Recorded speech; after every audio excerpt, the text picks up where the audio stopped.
They had to give up the colored baby, but then years later, something beautiful happened.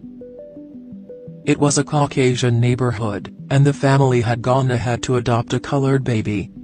But then, after so much pressure, they had to put her back in the orphanage and opt for someone who could fit into society. Years later, the colored girl met the family again and did something that shook them to their core. "Our other sister was a real girl," one of the boys blurted out. The comment left Amy, about 8 at the time, dumbfounded. There was no other sister, or so she thought. She raced inside and asked her mother if there was any other daughter before her. "Listen carefully," Amy recalled her mother saying, "because I'm only going to tell you this story once." Amy, an 8-year-old girl, grew up as a tomboy in Chicago, who loved to play baseball cards, Hot Wheels, and hockey. One day, her brothers were playing football in the backyard and she, too, wanted to join them, but they refused. She kept on begging, so in frustration, one of the brothers whipped the ball at her so hard that it sent her to the ground in tears. Then he shouted at her our other sister was a real girl. Amy was left confused as she was the only sister. Then her mother reveals a horrifying truth, unaware that many years later, she would meet the other sister. The story took place in the 1970s when people did not accept colored people and tried to make their lives miserable. It all started in 1959 when a developer bought a plot of land in Deerfield to build 51 homes. The Caucasian community lived peacefully and made it clear that they wanted to protect the cultural order.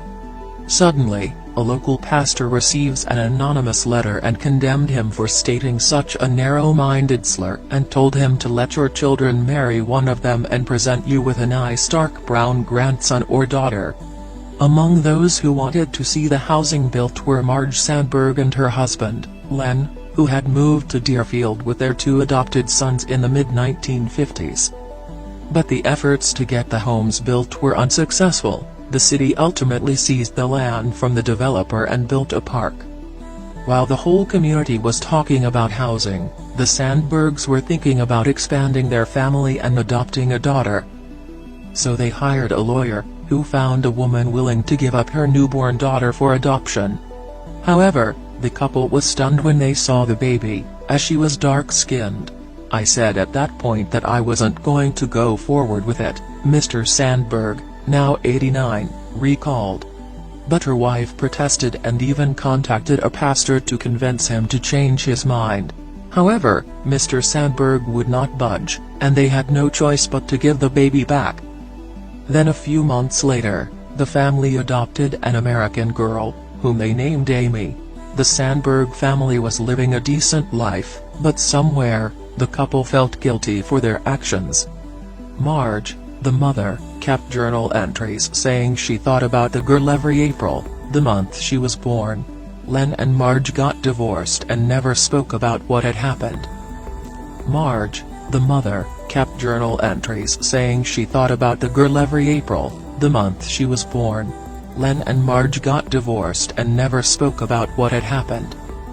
But then in 2012, Amy, who was now married and went by the last name Roost, began to think about this secret. An incident had taken place in her place, which spurred a national conversation about ethnic disparities in America. This made Ms. Roost wonder if the girl her parents had sent back had ended up on the short end of the country's color divide. Amy had graduated from George Washington University with a degree in political science and became a freelance journalist. She used her skills to track down that woman and have an update on her life. Ms. Roost dug through Illinois adoption and birth records and searched the internet, eventually finding the woman, Angel Kimberly Smith. Astonishingly, Angel was cool about it and assured that she was raised by people that really loved and wanted her.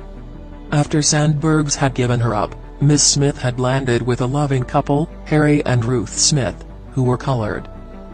Angel's father ran a stationery store and was also involved in underground activities while her mother was a homemaker. But tragedy struck when Harry Smith passed away from cardiac arrest when she was just 8. However, The mother-daughter duo anyhow managed somehow and lived a decent life. Angel got married, and despite having a stable home, she was sucked into illegal substances. Eventually, the woman pulled her life back together. She earned an associate degree, started working on bachelor's and master's degrees online, and worked as a counselor. By 2007, all of her children were back in her life. She told Amy that she held no hard feelings, and would not have wanted to be raised by white parents in a Caucasian neighborhood. Over time, the two women built a relationship, discussing the good and the bad places that life had taken them. The news then reached Mr. Sandberg, the man who refused to keep a girl because of the color of her skin. "It was a tough decision and I did feel guilty," he said. "I'm ashamed of myself. I don't know whether I made the right decision or the wrong decision. As I look now, in this day and age, I feel that I was wrong." When he met Ms. Smith for the first and only time at a restaurant in La Jolla, California, she ran toward him and they embraced. Angel said, "I don't know if you've battled with this through the years, but you did the right thing." She watched 50 years worth of guilt and shame roll off of him.